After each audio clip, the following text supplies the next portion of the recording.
Welcome to all the participants to our webinar today. I'm Sunita Narayan, and I'm really delighted to have all of you here.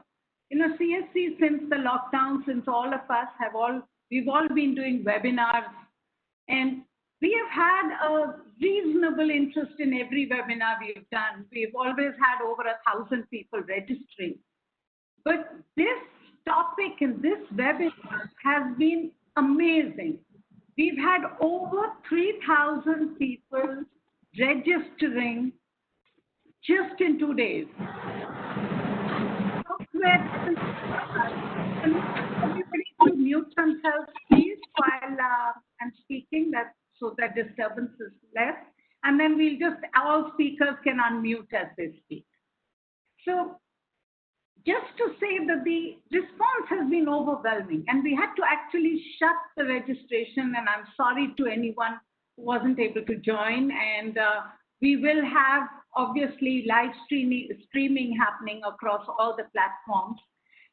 But the bottom line for me is what an incredible interest in this subject. And that tells me that we have an agenda to do, we have something to work on together. And that's why I'm really excited to have you all here. We have a very interesting program today. I'm delighted we are all delighted to have Dr. Rajiv Kumar with us. He knows no introduction. He's particularly important to have with us today because I believe that the issue of organic agriculture, natural agriculture really needs to be upscaled. And I think the government of India has a very active interest in doing so. So the idea today is to understand from each other what is happening and what needs to be done. Before I discuss the program and we go in for the release, a few quick remarks to begin with. So most of you know that CSE has been working in the field of environment for many years. And our interest in agriculture has really come from different areas. I mean, first, we've had a lot of interest in the whole issue of food safety.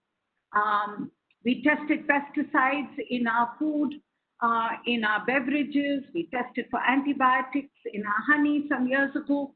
And the idea with that was really to understand the toxification of our environment and how bad it was for human health. And so the link between human health and agriculture was something that we have been working on, and we believe very strongly is an agenda that remains on the table.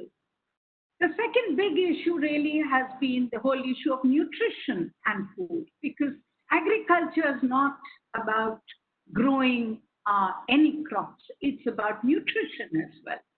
And the CSE approach has been in the past some years to really discuss the whole issue of nutrition in our food basket and to look at the whole issue of how you would restrict through policy salt, sugar, and fat in the food that we eat, the ultra-processed food that we eat, because food really is about health. And in the corona crisis, what is becoming so clear is that food is the best medicine.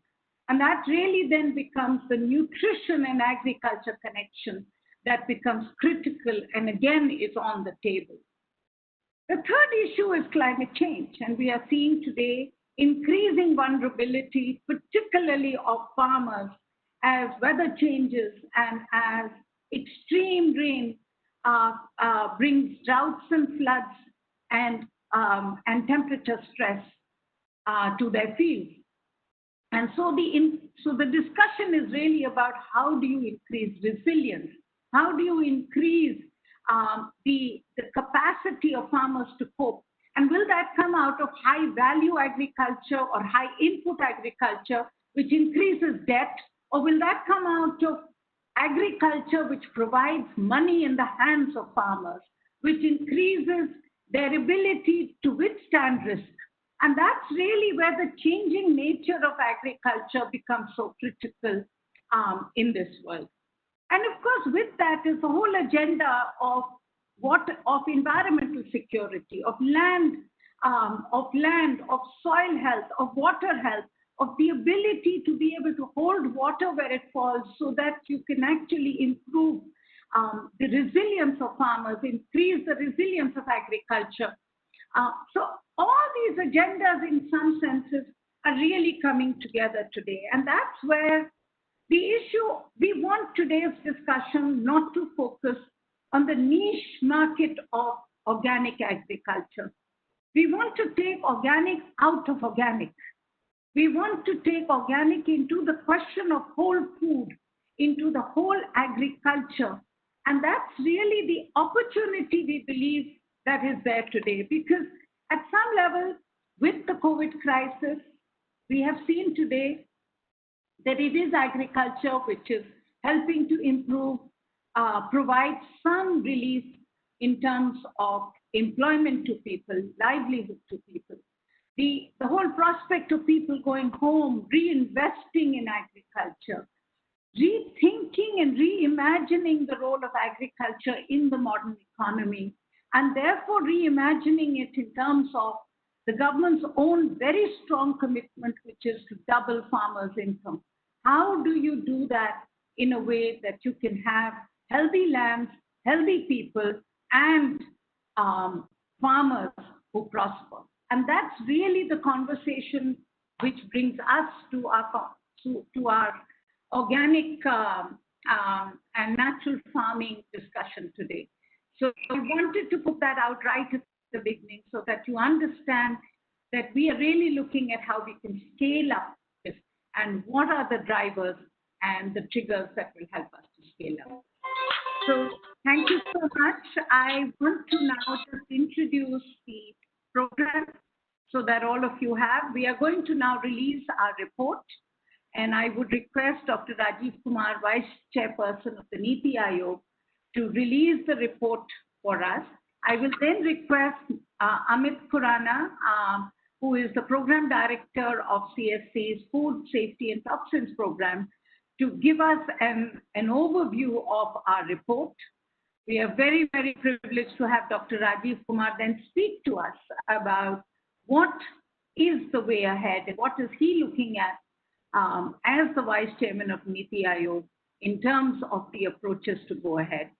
We then have a fascinating panel discussion for you because we have in the report talked about some of the very interesting initiatives being taken by states. We have Dr. Saurabh Garg, Principal Secretary, Department of Agriculture from Government of Odisha to talk to us, Dr. M. Gita, who's also the Secretary and Agriculture Production Commissioner from Chhattisgarh to talk to us, both very interesting states moving ahead. Dr. Ramu to talk to us, who is the Executive Director, Center for Sustainable Agriculture, Hyderabad. And then I look forward to your question and answers, which I will moderate and try and do the best. So without any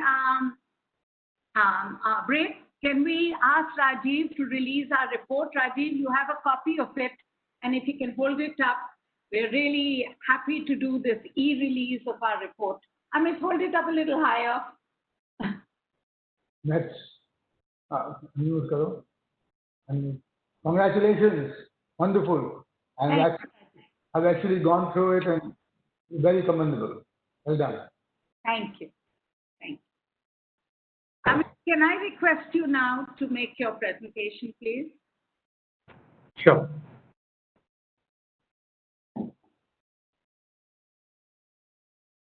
Kanya, can you enable me to present?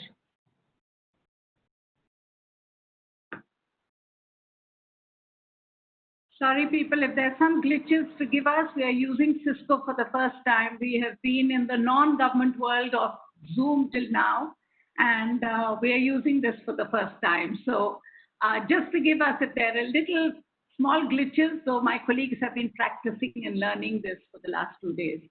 Amit, just try now. Amit, try now. Can't do it. Can't? No. Okay. Who was your backup for your presentation? Can Sukanya do it? Sukanya, can you present for Amit, please? Yes, I'm just doing. Okay, now I can. Oh, he can. Yeah. Hold on. Yeah. It's better he has control. Full screen, please. Is it okay? Yes. Okay. So, good evening, everyone.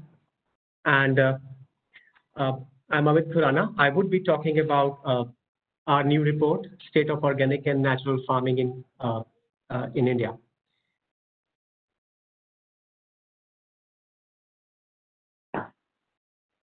Okay, so to begin with, I should state the imperative, and the imperative is upscaling organic and natural farming. But why? First, of course, is the issue of sustainability. As we all know, the Green Revolution model, which is an input and chemical intensive model, is linked with decline in soil health, loss of productivity, desertification, reduced agrodiversity, pesticide pollution, and emerging pest resistance.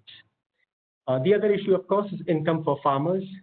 Low input but high value crops in the case of organic and natural farming will increase the well-being of farmers. The third, a very important issue, is about climate emergency, which actually has aggravated the current situation. And there is, of course, a need to increase resilience in food systems, and multi-cropping and local investments in the case of organic and natural farming can help make this resilient. The very important issue of health and nutrition needs is the fourth reason. And yes, as Sunita just mentioned, food is the best medicine. We need our agriculture to meet the nutrition needs, and it is not just about calories. We also need to ensure that it does not add up to health burden because of toxins.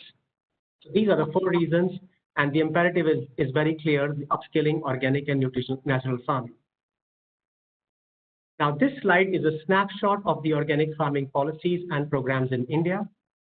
And you would clearly see that there are different ministries, and there are quite a lot of programs and policies and initiatives by the Government of India, which are aimed at promoting organic and natural farming. Just to let you know very quickly, the National Program for Organic Production Certification by APIDA, which comes under the Ministry of Commerce and started in 2001, actually has about 70% of India's organic agriculture. India's area, 70% of area out of the total organic area in the country. Then we had National Mission for Sustainable Agriculture, which started in 2014-15.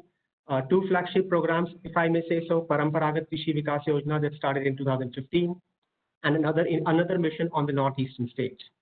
On the right side, you would see we had an organic farming policy of 2005, barely mentioned now, but there was a policy in 2005. And the participatory guarantee system, which actually also comes under the Ministry of Agriculture, is now adopted as the certification process approached by the Government of India. The central message here is quite a lot of programs for many, many years, quite a lot of initiatives. But what do we need to do? We need to take the organic out of the organic, make it a whole farming system, as Sunita just mentioned. And this kind of transition to sustainable food systems is known as a win-win situation for the people, for planet, and livelihoods. But it is very clear that despite recognizing benefits for many years, as we just saw in the previous slide, the organic and natural farming movement in India is still niche rather than a mass movement. And our analysis shows that only 2% of the net sown area in India is organically farmed, and only 1.3% of the farmers in India are registered for organic farming. Coming to the states, when we figured out what the states are doing, it was we could clearly see that only a small fraction of the net sown area in most states is organic. When we actually deep dive into it, it was very clear that area under organic cultivation is actually concentrated in few states. Madhya Pradesh, top state, top 3 includes Rajasthan and Maharashtra as well. Top 10 actually doing about 80% of it.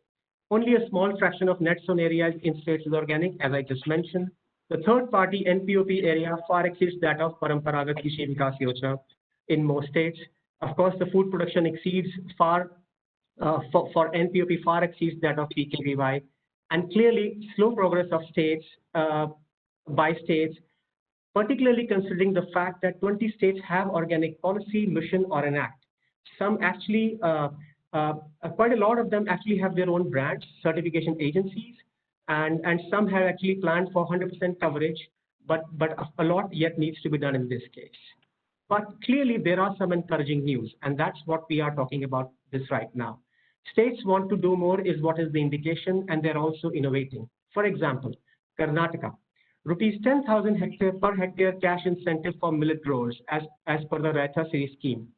And Karnataka also plans to include millet under the PDS and also procure organic ragi and jowar at 20 to 25% above minimum support price. Very interesting development there. Next one is Uttarakhand, an act on organic agriculture, which basically bans the use of chemical fertilizers in 10 blocks. Chhattisgarh, another example, we have Dr. Geeta with us today. She would be talking about it. Godhan Nyaya Yojana, very interesting, aimed at helping organic farming, reviving rural livelihoods, and in particular, working around the cattle dung and making it as a vermicompost. And just to let you know, it's about purchasing cattle dung at rupees 2 per kilogram. With the help of SHGs, make it into vermicompost, sell it to the farmers at rupees 8 per kilogram through cooperatives. And that is what the details of it, as I said, we hope to know from Dr. Geeta today.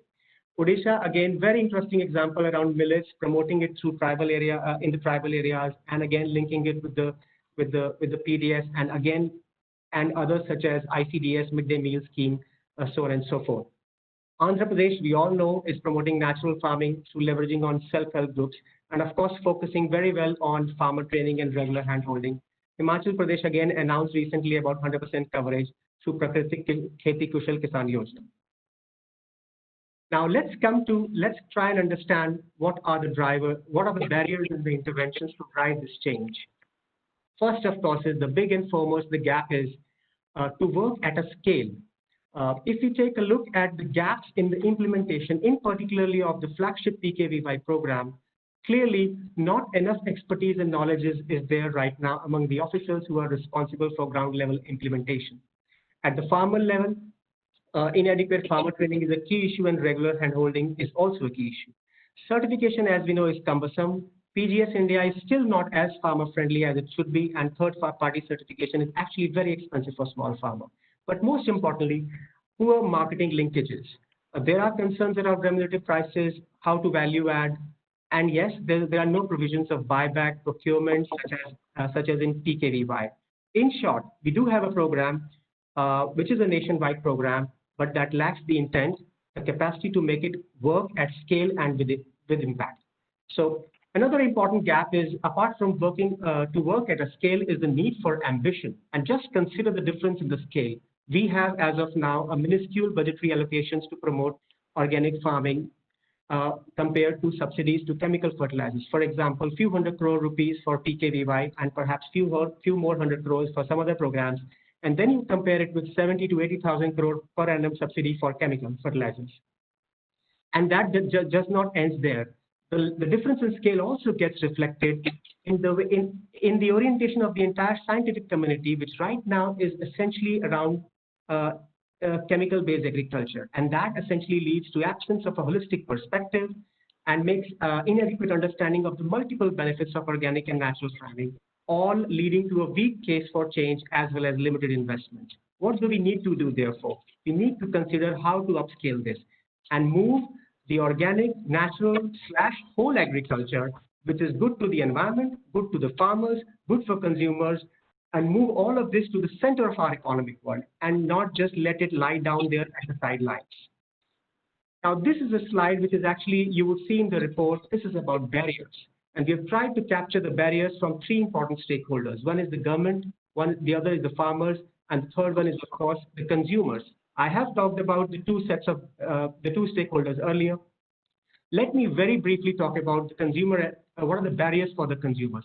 Clearly, on the right side, you would see price is an issue, availability is an issue, it acts as a barrier, accessibility is an issue. Then there are concerns about the credibility of the organic food, whether it is fake, whether it is not.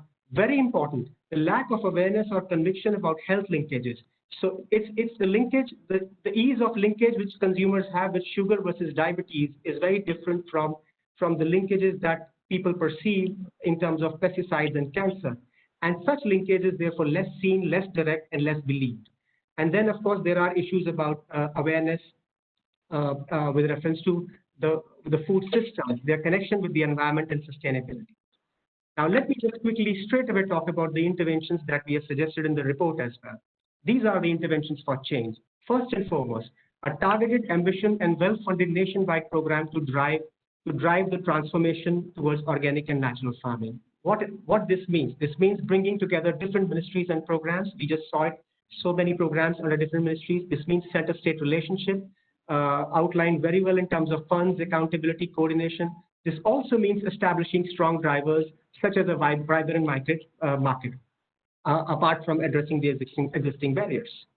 The other set of intervention, which is very critical, is we need we need to promote organic and biofertilizers instead of chemical fertilizers.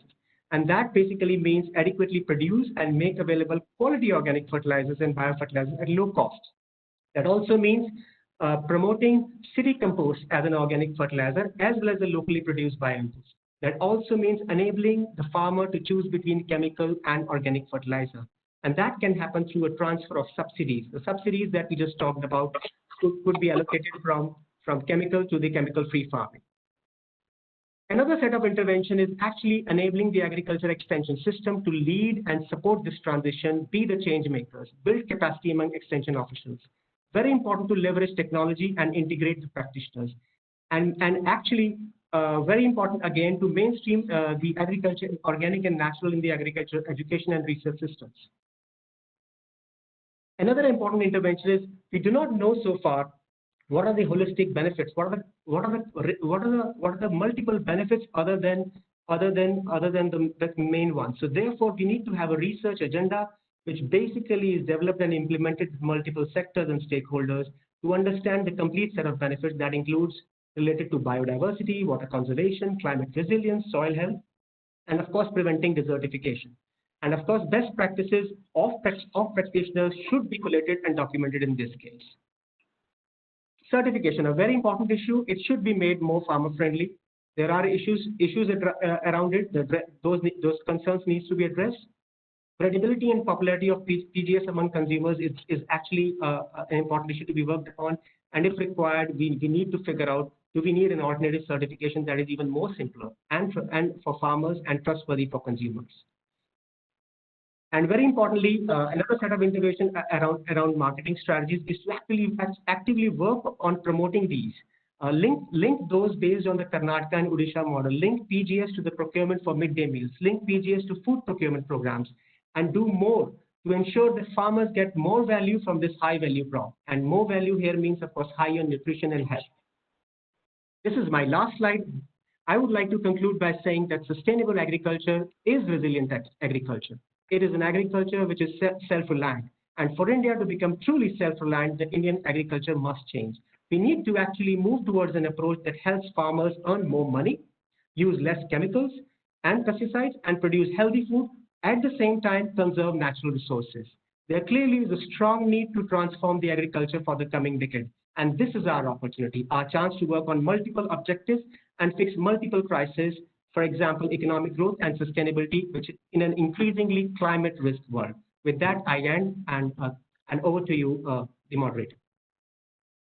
Thank you, Amit. Thank you so much. I know we put a lot of stress of time on you, but I think you've done an excellent overview. It's always tough to do this in a short time, but thank you so much. Can you stop sharing so we can I can go back to the normal screen. Thank you. Can I now request Dr. Rajesh Kumar to give us his overview? As I said, it's really important. We recognize the different imperatives that the government itself is looking at, and we really look forward to listening to him. Dr. Kumar? Thank you very much, Sunita. And first and foremost, congratulations to you for bringing out the volume on state of organic and natural farming. And congratulations to Amit for a very comprehensive presentation. You did well in the short time that Sunita permitted you. And you brought out the highlights rather well. And hello to everybody else who's listening in, and to my fellow panelists. I'm actually I'm very pleased with this volume, because in my 3 years in Niti Aayog, This is the first one of its kind that I've seen coming out of a think tank on the new directions in Indian agriculture. And especially pleased also because as the volume itself notes, I took over in September 17, and then in July 2018, I had already held a very big consultation with all the states, Principal Secretary Agriculture and Agricultural Production Commissioners, and central universities and the ICAR representatives on how natural farming could progress, how could it be taken forward, etc. And this has been followed up with more than one seminars, get-togethers, etc. I've been talking to the NGOs, to the farmers' organizations, and so on. All of this to say that at least me, and I hope Niti Aayog is committed, fully committed to take chemical-free agriculture forward in our country. We see this as the way forward. Let me say that at the moment, let me limit my remarks to his personal remarks, because Niti has not yet come out with the policy paper. So it will be unfair for me to implicate all of my colleagues into this. But I'm fully committed to this. I see this as a way forward, and I see this as a way forward not merely for our farmers, whose incomes the Prime Minister's promise should be doubled, and this is in my way, the best way forward, but also for the economy and the country as a whole. And I'll explain as to why I say that in the 15 minutes or so that I have for my conversation. So I think I put this out up front because I have to state this very clearly, that from Niti Aayog, I will push as much as I can for this to be taken forward and become mainstream. The fact that there's only 2.39%, 2.38% of our farmers are still adopting organic farming, according to your report, shows that it's nowhere near being mainstream. So our output is 2.5%.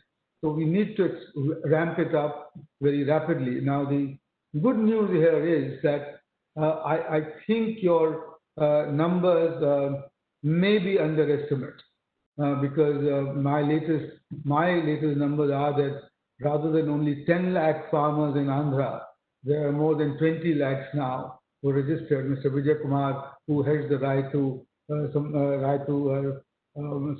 Sadhika Sansthan, tells me that, and I've seen the number of farmers in Himachal. Rajasthan is now opting for it, Madhya Pradesh, Karnataka, of course, Telangana, UP.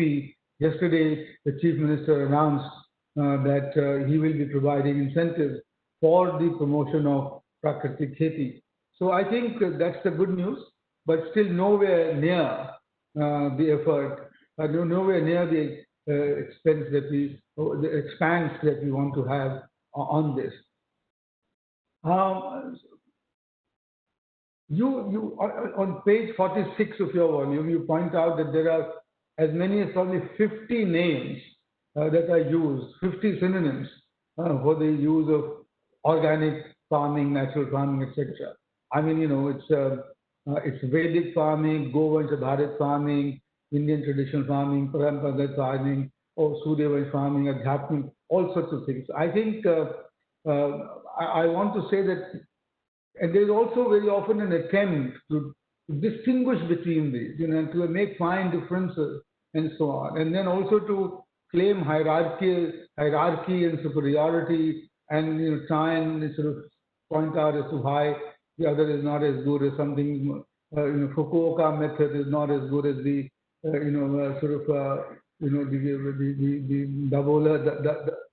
Dabola method and so on. My first point is that it's time for all of us to come together, because we have a huge challenge facing us from those whose mindsets and practices and vested interests are linked directly to the other side, as it were.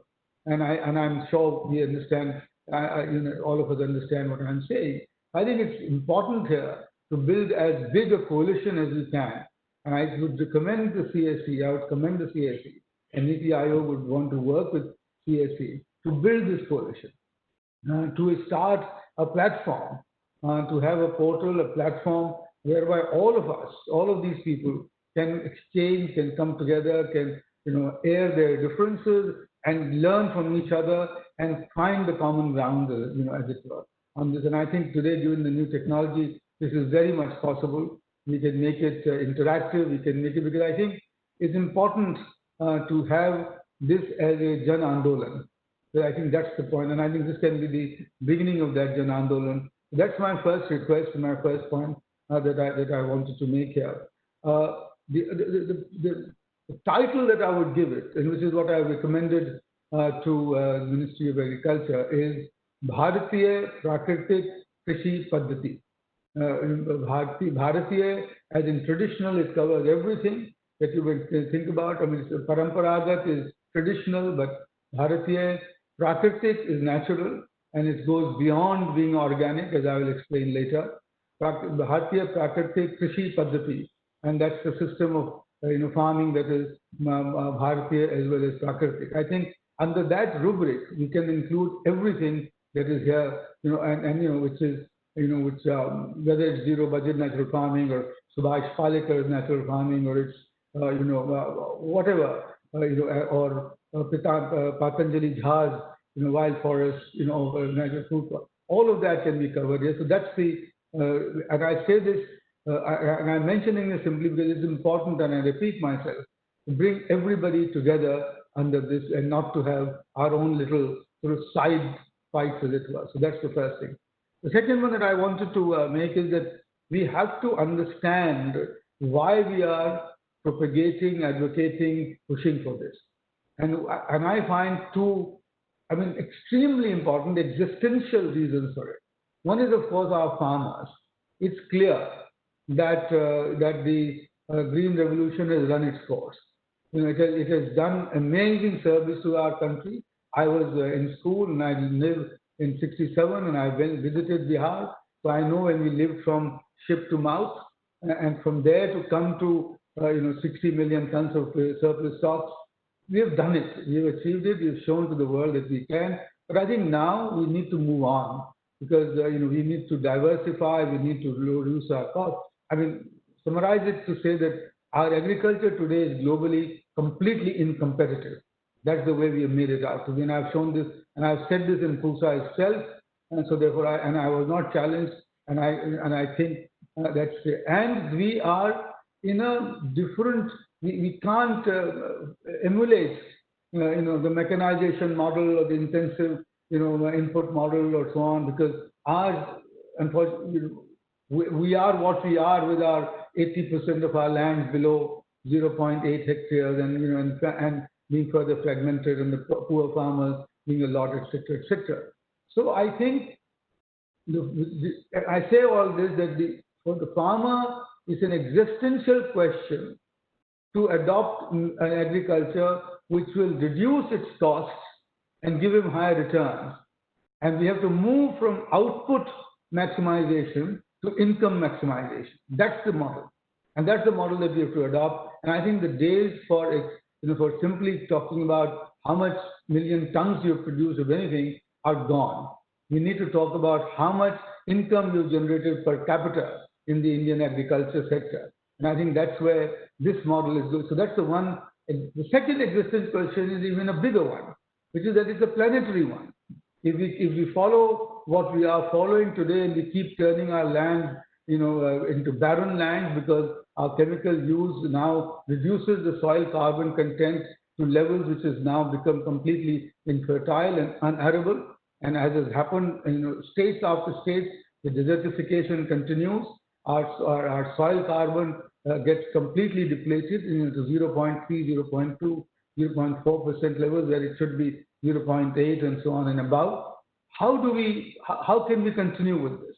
If we continue to use increasing amount of water in agriculture, given that already 92% is used already in agriculture, given the way that we use it, because more chemicals means more fertilizer, more water, more weedicide, more pesticide, more chemical fertilizer means more water, and we can't afford it. We are in a water emergency today. And the fact that unless we follow agroecology, our planet is in danger because there is no other way, large-scale method of putting the carbon in the atmosphere back into the ground except through natural farming.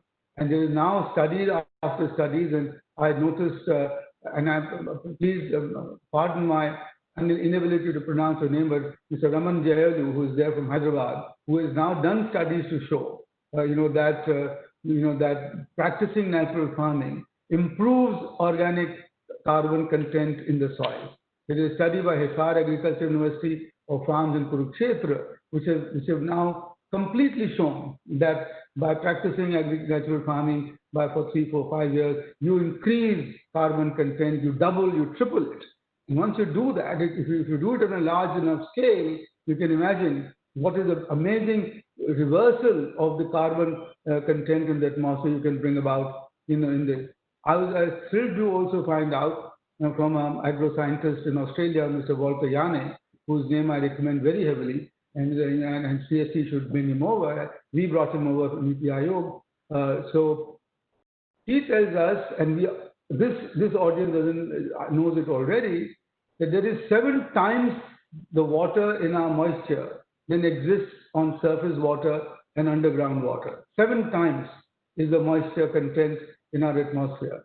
And our rainforests and our natural forests have the ability to fix this moisture, which is why today you got wonderful news about 27,000 farmers in Rayalaseema doing dry farming, dryland farming, which is again, the example is given in your volume, successfully so. They sow their crops in May and end of April and May, and harvest it when the rain comes, rain as scanty as it is. So dryland farming is possible because of the natural farming that we should promote. Water use can be reduced to a 4. Chemical use can be eliminated. You can get your crops, the content, the nutrient content is much better through this farming. All of this means that agroecology, I hosted an international webinar where people from IFPRI, FAO, ICTSAT, all of them participated from, I think, 20 countries. FAO will soon be issuing an advisory on this. That natural farming is what we should and the way FAO has now defined it is that it is farming with nature and without chemicals. So they've come up with this definition, and this is very much in our own tradition of man working with nature and man not conquering nature, which is the Occidental way of looking at the contradiction between man and nature. So FAO is going to be doing this. So for the planet is an existential issue. So I think this is a reason enough for Niti Aayog and for the Government of India and the Ministry of Agriculture, and I hope some of them are here taking part, to take this in all seriousness. So what are the steps that we want to take? And I hope I have another 10 minutes to. So what are the steps? So first step, as I said, is to my view, with all due respect to your volume here, etc., is to clearly distinguish between organic farming and natural farming. And natural farming is one which does not use external inputs. Natural farming uses the inputs, like Jeevamrit and Bijamrit and Ghan Jeevamrit, etc., made out of cow urine and other things like soil and wood and basin and so on, not as supplementary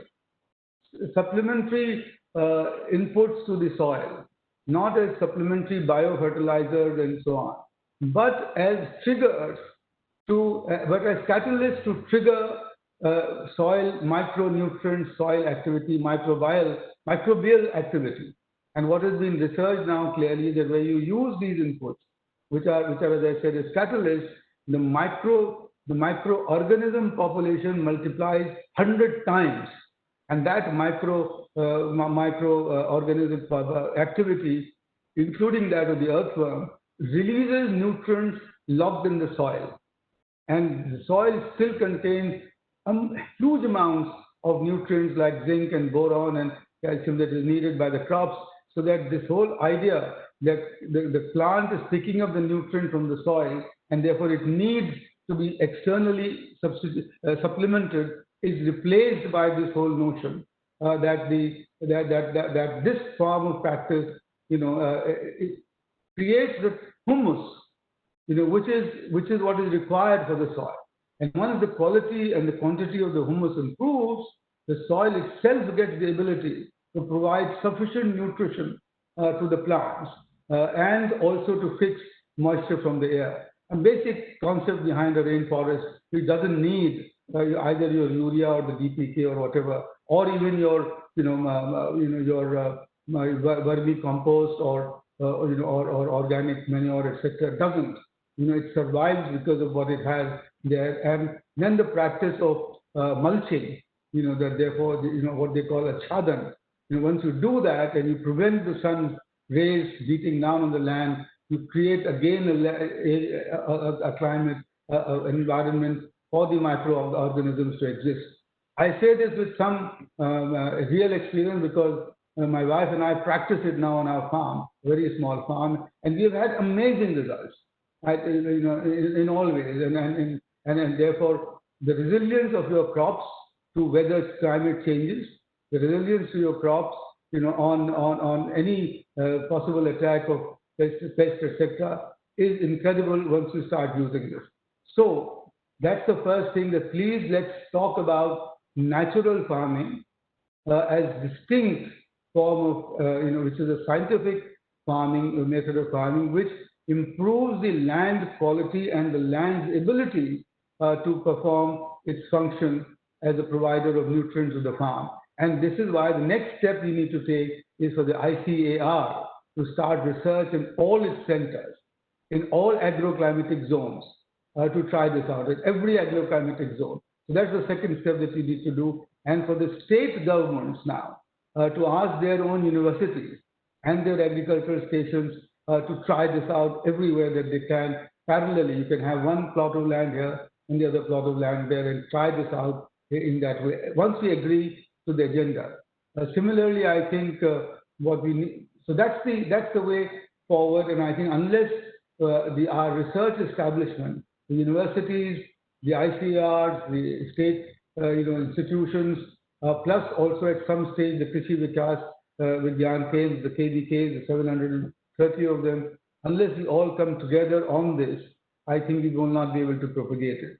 The next step, I think, is to make it into an integral part of Paramparagat Krishi Yojana.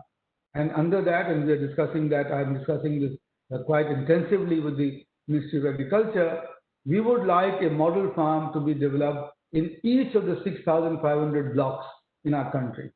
Because I think, as we all know, farmers learn much more from watching the experience on the ground than theory and words. And because they're wiser than us, they learn it, as they see it. And therefore, we need these farms, we need these model farms. And for that to happen, we need some hand-holding, which is important. And I think this is again where the state governments have to play a very big role. And Andhra Pradesh government has actually made a very good start by creating a department now for natural farming and giving the right to Sadik Sangathan Samshan, the responsibility to carry this forward. So hand-holding, because the transition and the the behavioral change required for the farmer is immense. It's a huge jump, it's a huge leap forward. So I think here, either the KVKs or the self-help groups, especially the women's self-help groups, would come in very handy, especially in the tribal areas where such demonstration farms could be had. So let me just sort of just sum it up, which is that we still have a huge challenge on our hands, but I think the start has been made. Some of us are now very committed to it, and that we'll try and push it forward as rapidly as we can. We will find a white paper coming out from NITI Aayog rather soon, if only to repudiate the conclusions of a study that you quote, which is the National Academy of Agricultural Sciences, which I think for completely unfounded reasons declared that the natural farming is not going to provide the food security for our country that is not, and I think that's a fear that is being raised without any grounds. And I think not only the food security, but the farmer's income, but the transition to a high value agriculture, high value added agriculture, which does not require the crutches of the MSP and ongoing sort of thing.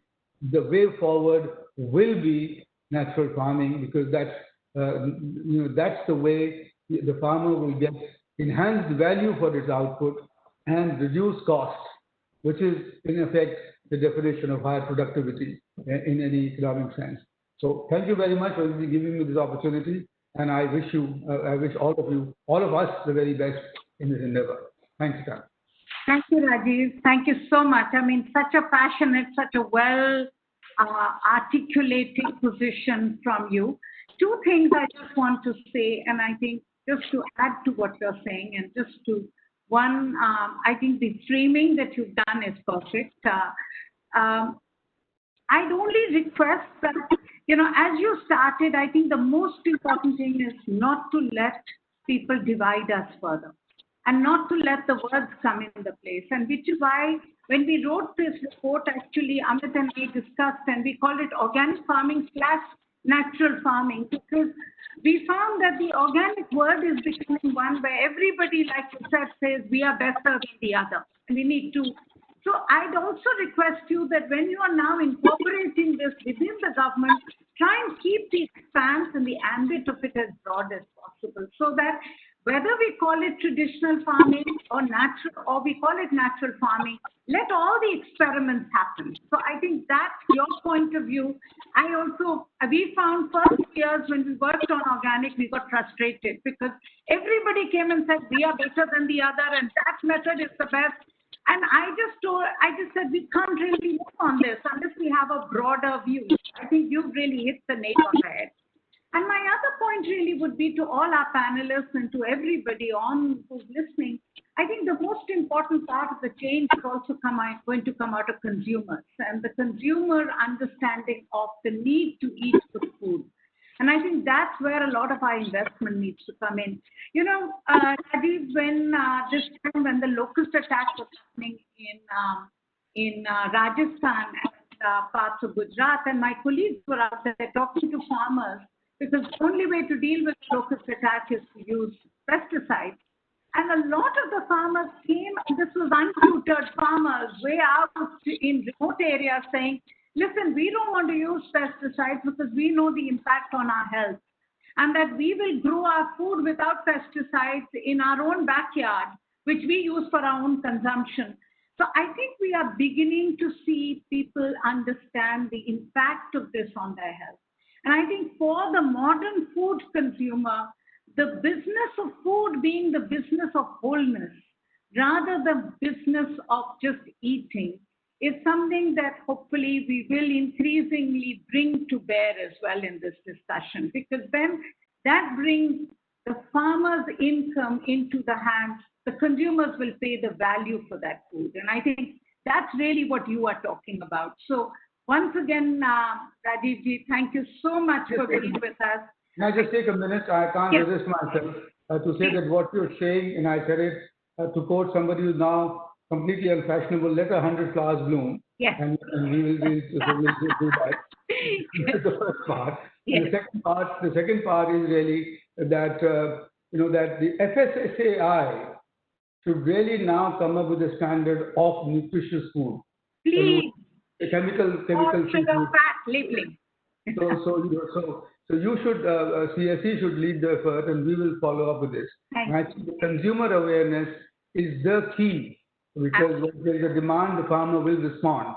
And I think that's something that's a task on our hands. Thank you very much once again. And I take to leave at this time. And I should have stayed for the panel discussion, but it's just that there are several things on my plate. No, thank you so much for joining us and staying. Thank you. Gives us confidence. Thank you. Thank you so much. Bye-bye. Bye-bye. So we will continue with our panel, and I will ask Dr. Saurabh Kumar, who is also someone who has been keenly working in these issues for many, many years. So, and we have in our report talked about what Orissa is doing, and we do believe that the state models are very important to learn from. So, Dr. Garg, can you now give us your point of view? Thank you. Thank you. First of all, I must congratulate you, Amit, and the CSE team for an excellent report. I think you've taken the existing data and presented it in a very fair manner on what's going on and what can happen. While I try to share my screen, if it can be enabled so that I have a short presentation, it always helps. Kanya, can you share the Saurabhji's screen, please? Saurabh, just give us, as I said, we're learning the software. We've already had a big glitch. So, if I can. Yes, Saurabh, we're just trying. Just give Sukanya a minute. Sure. Yeah. Yeah, now I can share my screen. Wonderful.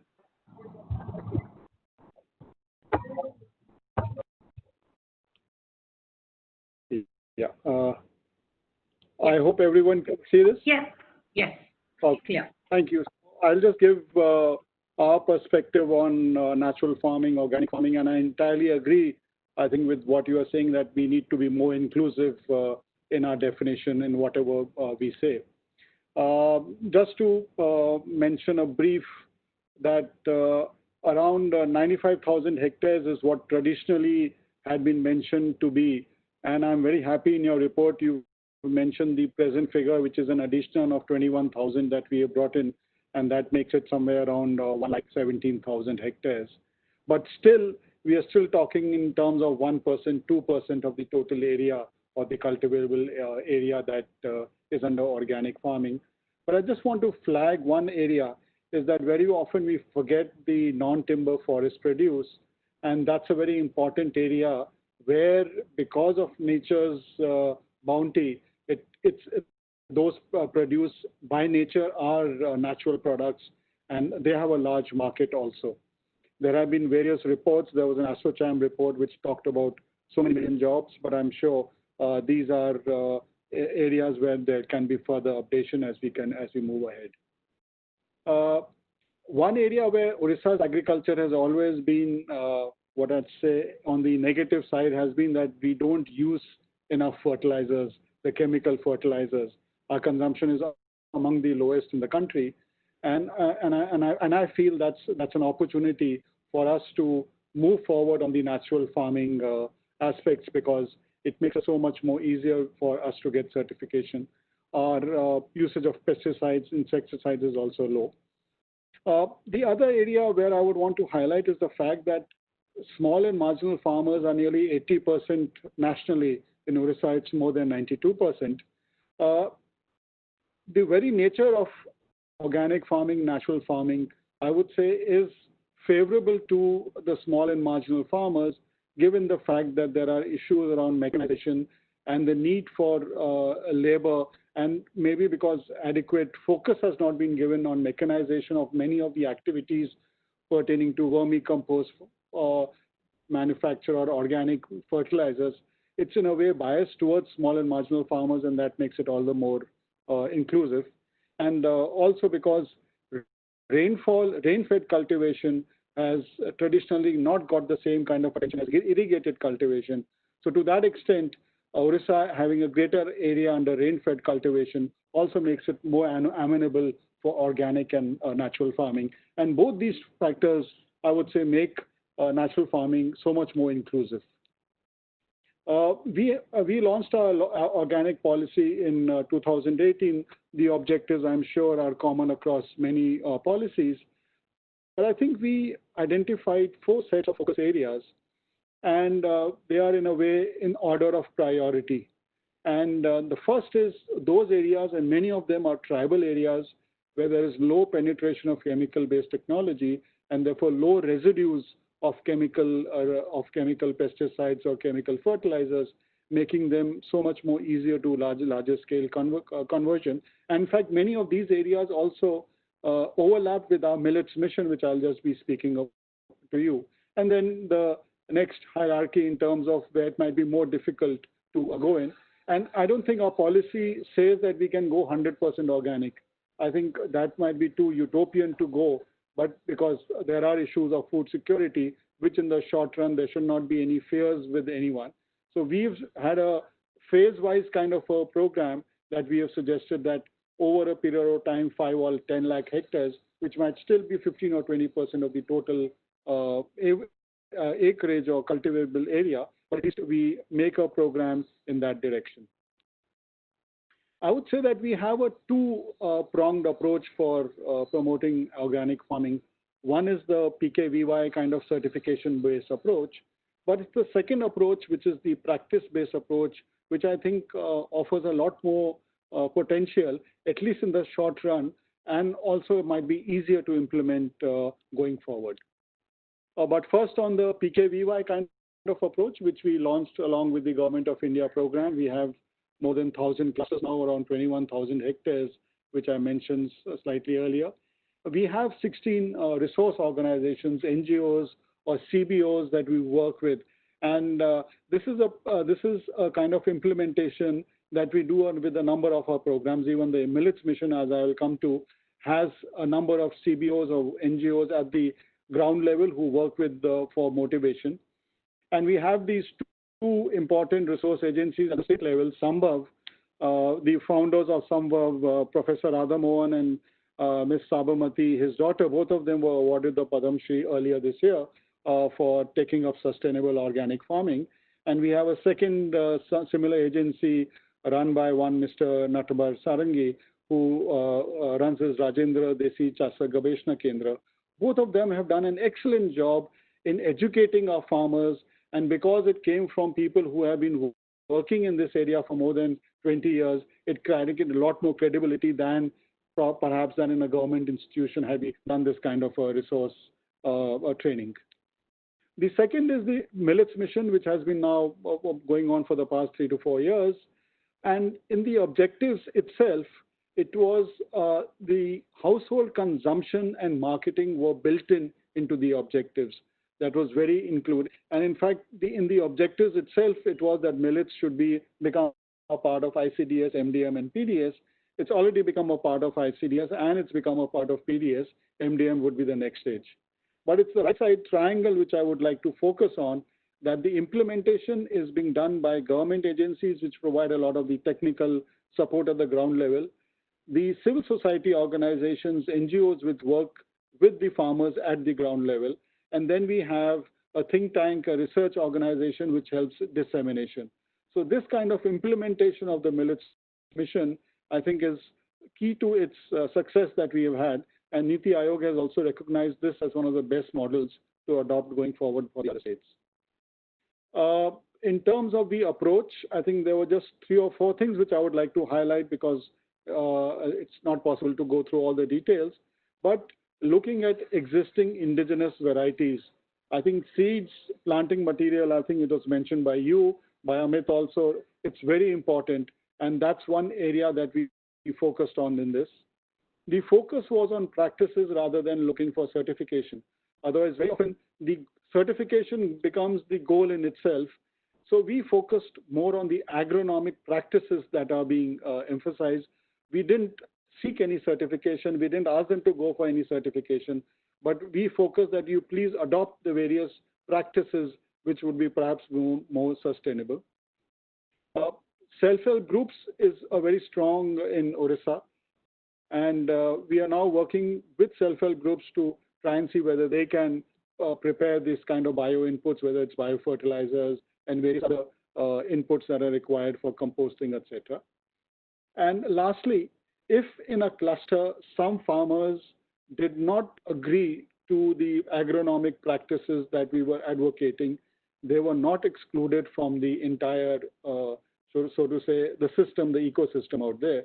They were allowed to do, but they kept attending sessions. Many of them have moved, some of them have yet to move, but our approach has been inclusive because we didn't want to break the social hierarchy or the social bonding at the village level so that some farmers are left out. That would create its own dynamics. So over now we've covered more than 1 lakh farmers now we have in 14 districts in 76 blocks, which are all the tribal area, where the 14 districts where have higher tribal populations. We've done a comparative study by the Navakrishna Chaudhary Center for Development Studies, which is a local Bhubaneswar-based think tank. And they have actually shown that yields and incomes of farmers have increased with the kind of agronomic practices that were adopted as a part of the millets mission. Ragi Laddu is what we have done in 2 districts, which has been introduced just from 2 months back during COVID time. And that's what gives me more happiness to say that from 1st June, during the COVID time, the self-help groups started making the laddus and distributing in these 2 districts. We started as a pilot, and it's doing well, and we hope to expand it going forward. This is my last slide. I think a lot of these issues have already been mentioned by the Vice Chairman Niti Aayog, by Mr. Khurana and Sunita. But just to mention, I think this was mentioned about we need to have a level playing field, because on the chemical fertilizers, we are giving a lot of subsidy. I don't think there's a case to give subsidy on the bio inputs, but we need to keep this in mind and see how we can ensure that while we are moving towards organic natural farming, maybe we can taper off the subsidies that we have. And I think in the fiscal situation that we are in, it would be a big help for the government of India. But I think the third point in that, we also need to ensure that a lot of our bio inputs are in the procurement lists. When we started, we have a state level technical committee. A lot of these were not in our procurement. So even if some farmer wanted them, we could not supply it to them. And I think this takes a lot of time because it has a testing involved and an entire system. And so I would say that we start with this process of ensuring that in each state's procurement lists that are there of the various pesticides, insecticides, fertilizers, all the bio ones are also included. I've already mentioned about the suitability for small and marginal farmers and on the seed varieties and the planting material. And I think it meshes in very well with the Atmanirbhar Bharat program that is being focused upon these days. The third point is very important, I think, that organic farming has unfortunately been synonymous with organic certification. Certification is a long-drawn process. It takes minimum of 3 seasons. You have to the soil testing residue. And I think there is, and we've had some talks with some of the retailers, e-commerce retailers, and they are very happy with the branding of it being chemical-free, which is self-certified by the farmers initially. And maybe over time we can move forward. Otherwise, because of the certification process, a number of farmers get, feel helpless and want to move out of organic farming. And I think this would really help. And I think chemical-free is what had been talked of by Niti Aayog, by Sunita also. And I think we need not mix the two together. While the path or the goal might be organic certification, but I think that goal might take a few years to reach, and we can go through the chemical-free process. And of course, creating mass awareness. I think, and I think it's mentioned in the report also, it's a danger to get organic products becoming niche and elite. Organic products are not elitist. They are not costly. They are not meant only for the few. I think that promotion is required, that it's a produce which is affordable by all, and it's perhaps in a way might be cheaper to produce. But again, I don't want to say that because then it will have its own connotations. But I think we need to look at how we can think of creating the right branding around natural produce and organic produce. So I will end out here. Thank you for giving me the opportunity. It's been great to be a part of the seminar. Thank you, Sunita. Thank you, Saurabh. Really fascinating. And I think the Ragi Laddu really is something we should write about and we should talk about more, because, I mean, nutrition at the time of COVID is the most critical. And if this can be something, we will definitely send someone and write about this, because I think it's very important to talk about these best practices. But thank you for giving such a comprehensive, clear view. I mean, what is fascinating today is both from Dr. Kumar and from you, what we have got is a very clear view how we can move ahead. We're no longer talking very abstract terms. We're really talking about how to move ahead. And that really brings me to Dr. Geeta now, who is also in Chhattisgarh doing some fascinating work at transforming agriculture in Chhattisgarh, also from the field. That's what's exciting for us, that it's moved out of our little NGO world to the real world. And we should celebrate that. So Dr. Geeta, can I now request you to make your presentation, please?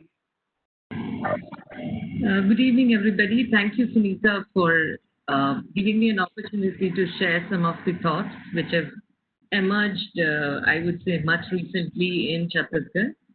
And the state has been engaged in certain kinds of experiments for the past 2 years or so.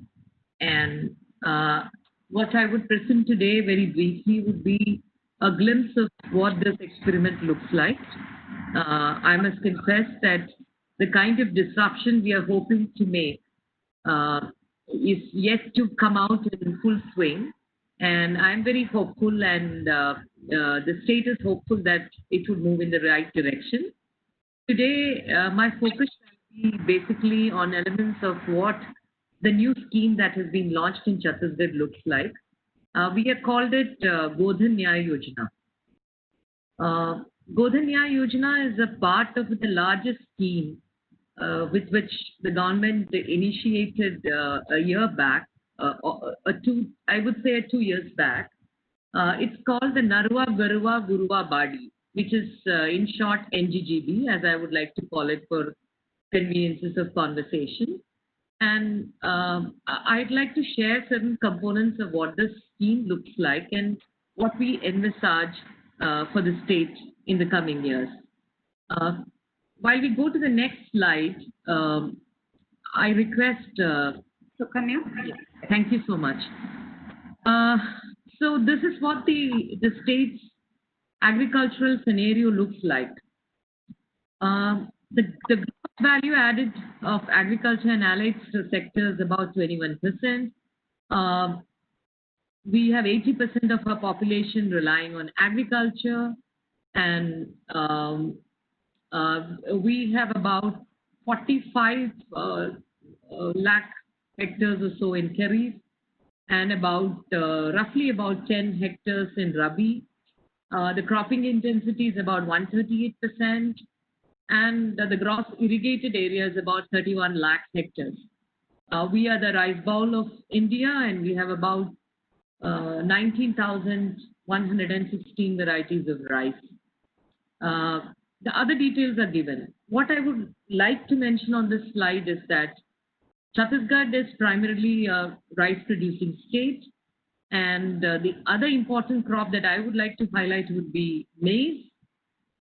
In the recent times, horticulture has been an interesting space by which people are exploring the possibility of increasing agriculture production and productivity. And the state is slowly developing into a horticulture state as well. And we see very interesting results emerging from the current scenario in the state. As we move to the other slide, the issues that I'd like to mention here is that in the past 2 years, given this context of agricultural scenario, the state engaged itself in a very important exercise called the Narwa Garwa Guruwa Badi. Narwa pertained to rivulet rejuvenation, Garwa into cattle management, biocomposting into Guruwa, and of course the Badi is a traditional backyard, which is again related to nutrition and food security and other aspects. So this NGGB has emerged in the state as a very important element of rural economy, and it is linked to the rural life, and it also talks about reviving traditional methods of agriculture, livestock management, and managing human life as a part of nature. We have talked about certification process, about which I do not want to mention much about. And what is also interesting for the state is that The state's fertilizer consumption is about 10.81 lakh metric ton per year. And the consumption per hectare, 152 kilograms per hectare, is something that we need to look at.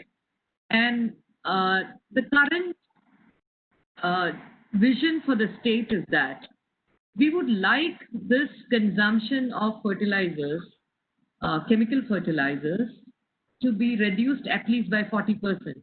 As one of the co-panelists mentioned a little while ago, it would be highly utopian to assume that the entire community of farmers would like to go the organic way. But this is the kind of initiation that we are looking at. And we are trying to provide an environment and put the systems in place so that farmers engage in this great behavioral change as the NITI Aayog chairperson talked about. So it's just not about supply and demand. I believe that we understand that the systems that need to be changed would also be, and we talk about the mindset which is mentioned in the report which is released today.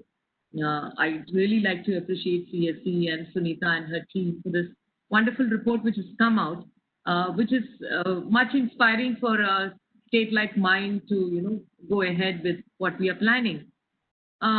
I believe that this mindset that we talk about is about this behavioral change, which is very important. And we are confronting this mindset or behavioral change as one of the major barriers right now. And we have to actually design a methodology by which this barrier can be broken so that we could actually move into the sector of an organic state. Can we go to the next slide, please? As I mentioned, Chhattisgarh has always been a leader in rice productions. Has won several awards in the past few years, more than a decade. And in the recent years, it has moved and shifted its interest to horticulture. I just wanted to indicate what the state would look like. And the next slide would be the kind of efforts that the state has made in introducing the notion of Narva Garua Gurua Badi. And I would also like to mention here that this kind of an engagement with rural life also leads to the notion of developing common grazing grounds, which are called gotans in Chhattisgarh, which is actually common property resource of communities to be transformed into protected areas and rural economy to be nurtured through these centers. So these spaces, which would be spaces for cattle management, would also function as spaces for experimenting on backyard nutrition gardens or biocomposting, and also enhancing the life and the gene pool of cattle per se, and also creating centers within these common property resources called gotans, to introduce certain activities which can be called rural industry.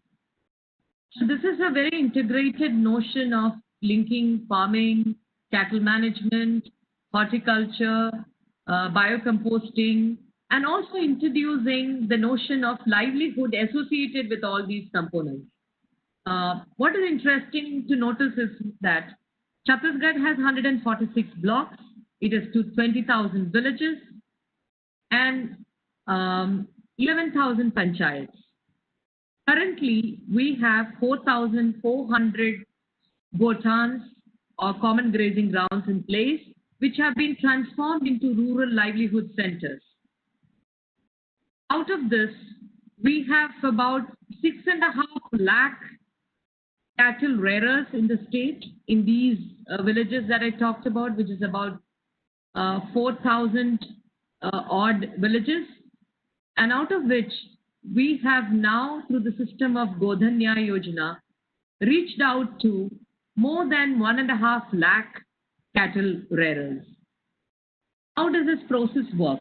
As we go ahead, the Godhanya Yojana talks about increasing the income of cattle rearers by checking open grazing and grazing of stray cattle.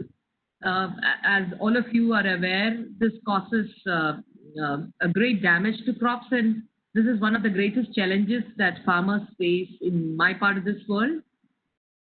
Increasing use of organic manure and how we are able to do that, I would like to explain the dynamics of that in a few minutes from now.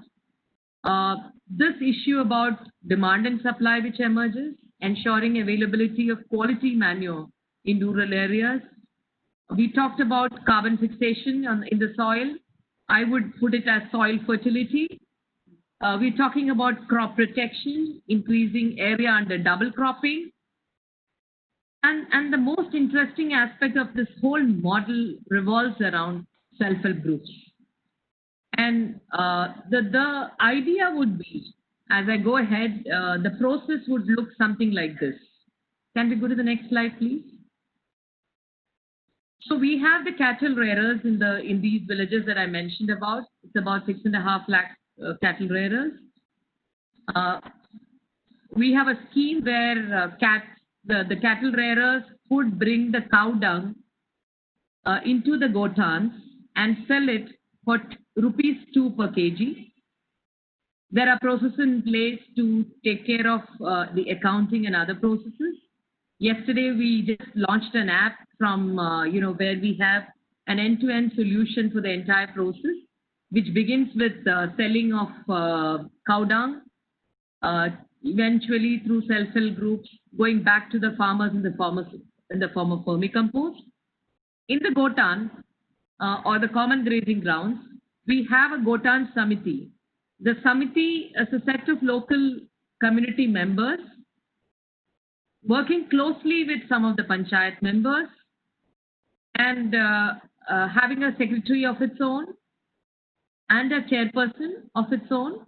And this committee takes care of the different activities of the Gotan or the common grazing ground. The Gotan is a protected area, and several vermi pits have been dug in these Gotans, which is proportional to the amount of cow dung that is expected to come in. Self-help groups are engaged, local groups which have been working closely with the Rural Livelihood Mission or other groups which have interest in getting involved in an economic activity are drawn into the Gotans. They have been rigorously trained for the past 2 years, ever since the NGGB came into process, by constantly taking them to places where this has been already done, or on-the-spot training.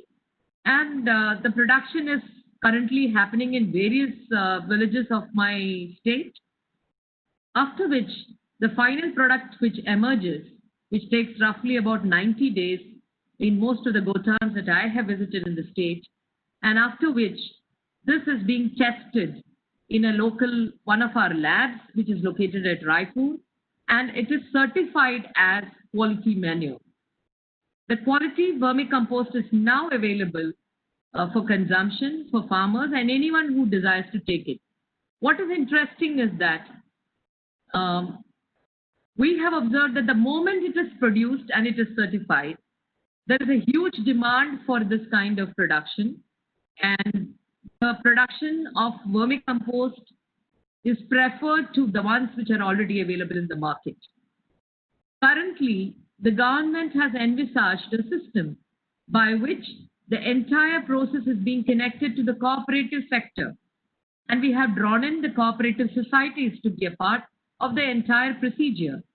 And through the cooperative sector, we are hoping to reach other government departments like agriculture, horticulture, forest, urban development, village industries, sericultures, and others, and any other farmer who would like to pick up composting manure from the Gotans are free and willing to do it. And we have linked all of them to the cooperative sector. So this model sort of envisages linking local communities. And what is even more interesting is that the data which has emerged currently from the past experiences of NGGB and production of vermicompost is that between 20th July and 31st of August, when I did a small analysis of what the social structure would look like if we classify it into people, we noticed that 50% of the population of cattle rearers who come to the Bhutan are OBCs, and interestingly, 38% are tribal communities. This is a very interesting aspect which has emerged. We also discovered that 78% of people who have reached this Bhutans to sell cow dung are also people who do not have a farmer's code. They are not linked to the selling of paddy as we see it. So even if we have a separate kind of an analysis, I believe that landless people are taking opportunity, even if they have cattle, maybe 4 cattle or 5 cattle, and people like the community of people who belong to cow herders are also being benefited by this kind of scheme. So it's about reaching out to the poorest of the poor on one hand. On the other hand, we also see that it is 50% of women are being a part of the entire process, who engage with the Bhutan committees and bring in the cow dung. Now, the hope and the vision is that this cow dung will be now shifted into these vermicompost pits. Training has already been imparted in 2 cycles, and even before this process began in July, the training was imparted earlier, and many of the villages have already started production, and there is massive interest locally by the farmers to pick up the product as soon as it is produced. So this is the experience of Chhattisgarh in the recent past, and it looks very promising. The state government envisages to scale it up to every panchayat and then eventually to every village in the state. And the size of the Bhutan can vary from anywhere from 3 acres to 10 to 20 and so on, depending on the size of the village, the composition and so on. The interesting part of this scheme is also linking up people with various departments, the notion of vermicomposting. It's a very challenging task as we foresee that, the fertilizer consumption, given the fertilizer consumption of the state and the interest of people to move towards chemical fertilizers rather than organic composting. But what we have seen through this experiment is that if there is a local availability of quality manure, then I believe that this behavioral change that we are talking about can definitely see the light of the day. Thank you. There are just 2 more slides which gives you a gist of what the process looks like. Okay. And we are hoping to go ahead with this scheme and scale it up for 20,000 villages of the state. We are also looking towards empowering rural communities, especially women, through this entire scheme and process, which should be self-reliant, and it's a kind of a revolving fund which should fund communities to come back and get into the economic activity. And in times like this that we live, we are going through a very challenging time of facing the pandemic and the kind of economic struggle that the country is going through. I think this is an experiment to behold, and we are hoping for very interesting results to emerge from this kind of experiment. Thank you for this opportunity. Thank you, Dr. Geeta. There are some questions for you and I will come back, but I first want to invite Ramu, who has been waiting patiently. And I think for a person who has actually in India, I would consider him as one of the founders of the entire organic movement, natural food movement. I think, Ramu, it should be very heartening for you to hear this today and to see your work getting scaled up today and going much beyond what you could have ever thought of some many years ago. And so I really would look forward to hearing from you now. We all look forward to hearing from you, how you see all this. So Kanya, are you going to share this? I think he will be sharing. Okay. Ramu, you're sharing your screen. Yes. Okay, I can do that.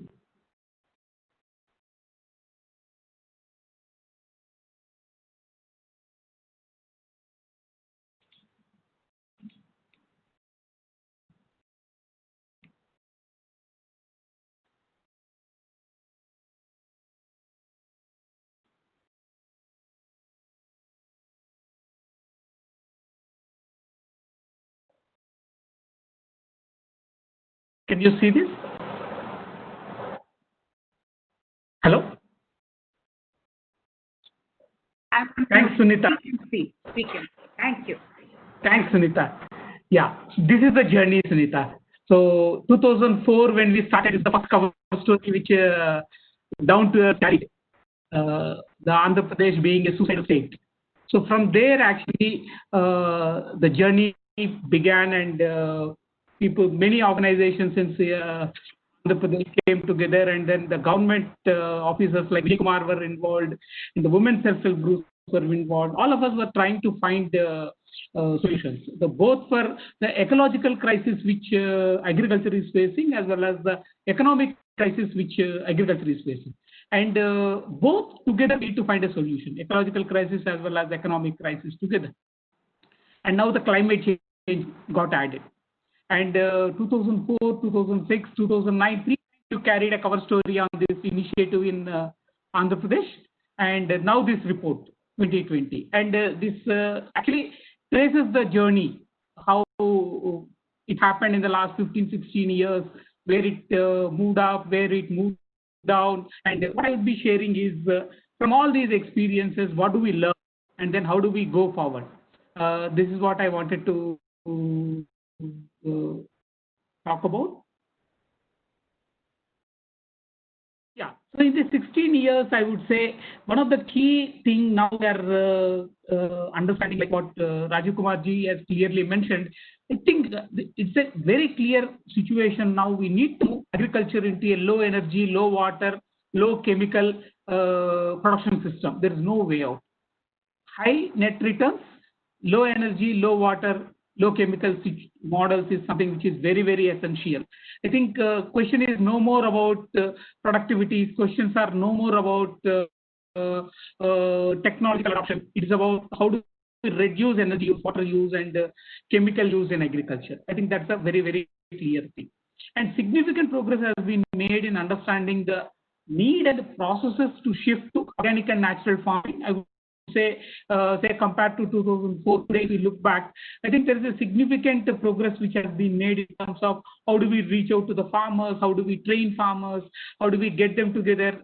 On this part, there is a significant progress has been made by various experiences across the country, and states making their own experiments. I think it's a very great move. Like I was part of a study team in Keynote in Chhattisgarh.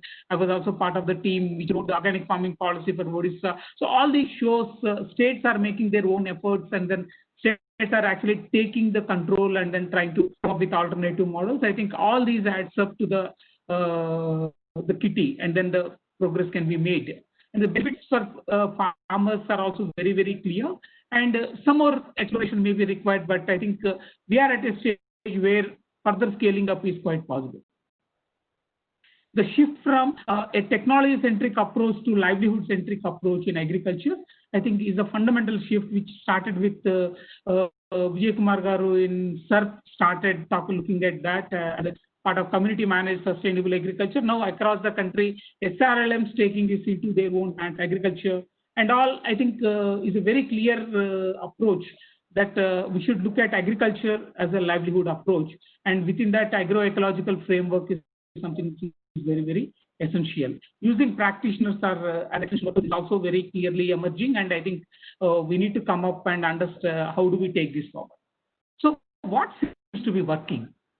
One is about in all these practices, whether we call it as natural farming, whether we call it as organic farming, whether we call it natural farming, in all these things, I think they effectively use the locally available resource conserving practices, farmers' innovations, and many innovations by local organizations, all these. Second is also a new collaboration and coordinations by community to community organizations. So in all these women self-help groups or farmers organizations, these played a very, very important role. So community organizations seems to be one of the imperative we need to focus on. Third, the external support by the government and non-governmental institutions coming up together as a partnership. These three seems to be working very well in all these areas. But why this still remained not as a mainstream model, but outside of the mainstream model? From that, there are 3-4 issues which we need to think of. That's what, as a network, if all of us come together, and then can we actually look at how do we resolve this issue? The first and foremost thing is the mainstream agricultural research, extension, and education still stayed away from this. They are a fence sitters. They're sitting on outside and then still trying to assess this change which is happening from a lens which they are holding it for the last 60 years. And I think that has to change. And whether it's an organic farming, natural farming, or even what conventional agriculture is talking about, modern agriculture, all of them have to adopt an agroecological framework. I think that's a very, very clear thing. They should be accountable to the externalities which are caused by any of the practices which are being promoted, also about the ecological benefits of the practices which are talking about. So without looking at that, simply the entire system staying away and then saying improving productivity is good, and then from that knowledge base and that valuation, trying to assess organic and natural farming and saying that this is not possible, that is not possible, I think this should go. So we need to think of an agroecological framework for research and innovation, and on the same scale, everything should be measured. That's the first thing we need to look at. We need to value the externalities caused by the agricultural practices. Water pollution is happening, what is the air pollution which is happening, what is the food contamination which is happening, residues which are left into the water body. So I think all these we need to evaluate, and Raju Kumar Garu and you also have rightly mentioned the whole contribution to the climate change. We need to be accountable for that. So all these externalities have to be measured. The new learnings, I would say, in the last 15 years, which came up on the nutrient front, say recycling approach to the nutrients rather than external application. I think it's a great learning to come up. You don't need to depend on external nutrients. Microbials can do much of the work. Organic matter can be recycled. That part is great learning. It is say it is no more the same approach which modern science thinks. Similarly, on the non-pesticidal management, there is a great learning in terms of ecological approaches to pest management. Similarly, the PMDS, the pre-monsoon dry sowing experiment in Andhra Pradesh, how to harvest atmospheric moisture from the cropping system is a great learning which has come up, which can actually change the way drought can be addressed. Similarly, the benefits of farm designing, the multiple cropping models, integrated farming systems. There is a very good learnings which have come up, which can be added on to the new research. So the role of agriculture university probably has to shift from the conventional way of theory to practice. Now they have to shift to how from a practice they draw in theory and then take the learnings forward. I think that's a fundamental shift research should happen. Similarly, on the extension, rather than a top-down model, can we move towards a model which is knowledge-based extension, from a product and information based to a knowledge-based extension, and also using the community cadre who is practicing farmers as an extension service. I think this is something is very important, and the extension services has to take.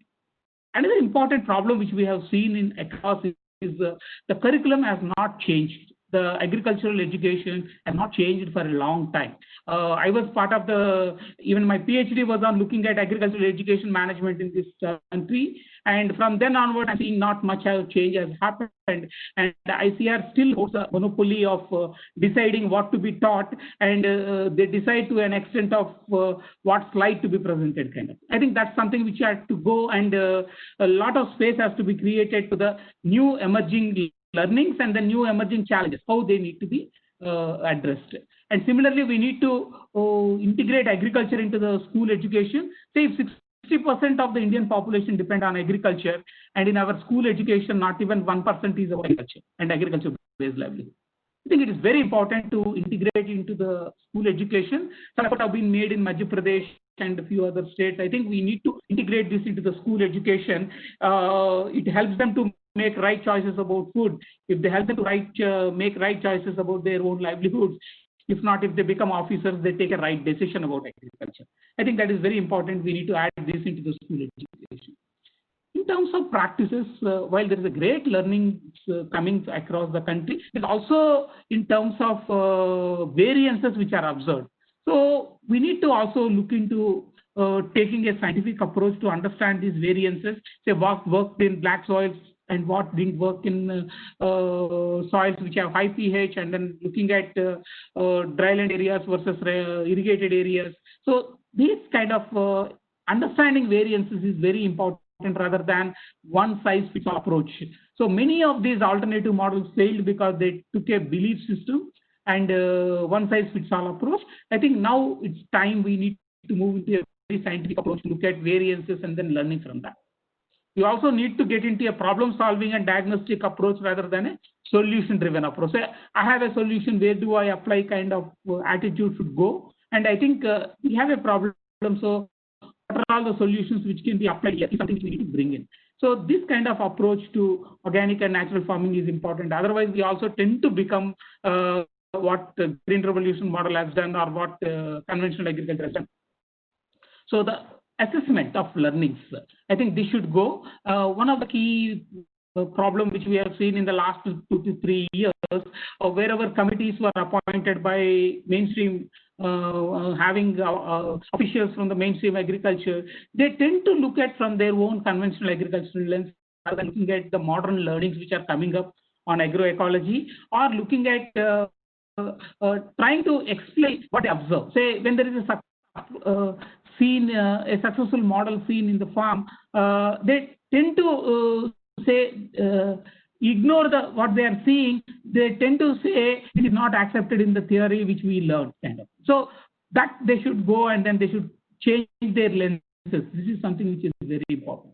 In research, we need to move towards more participatory approaches where farmers can participate, and several other organizations can participate. Say it's no more a monopoly of the public research system now. So we need to have community organizations, civil society organizations being part of this participatory approach. And we need to certainly have building new models, new practices and products which can ease the drudgery reduction, because currently whatever is happening in organic farming practices and all are also labor intensive and drudgery ridden. So we need to also improvise them and then make it more cost effective, and quality assurance of inputs used also is something very important which we need to ensure. When it comes to the markets, a lot of focus is on about external markets. I think we need to focus on strengthening local markets also. The comparison with the conventional market should go, because the conventional market is highly subsidized, and also because of the current conventional market prices, farmers are also in deep crisis we are seeing. So why are we comparing and then say when say tomato is available at 2 rupees, why are you selling at 5 rupees? And when red gram is available at 55 rupees, why are you selling at 100 rupees kind of thing? Farmers are dying because of that. That's what we are seeing now. You see, what we should worry about, are we building a fair market where what consumer pays is equitably shared between all the players in the supply chain? I think that's the market we need to get, where farmers' price realization can increase. That's the market we need to look at. We should not compare with the national market price, because already it is highly rigged and then it is causing a lot of harm to the farmers already. We are already seeing that. And building infrastructure support to farmers is very important. So we need to have farmers markets, particularly warehouses. I'm seeing, say, in Andhra Pradesh, where there's a large-scale program going on. Also, we don't have a single organic warehouse. So these kind of infrastructure supports are very, very important. We need to move towards that, say, organic processing units. So exclusive processing units, warehouses, these are certain things which are very important.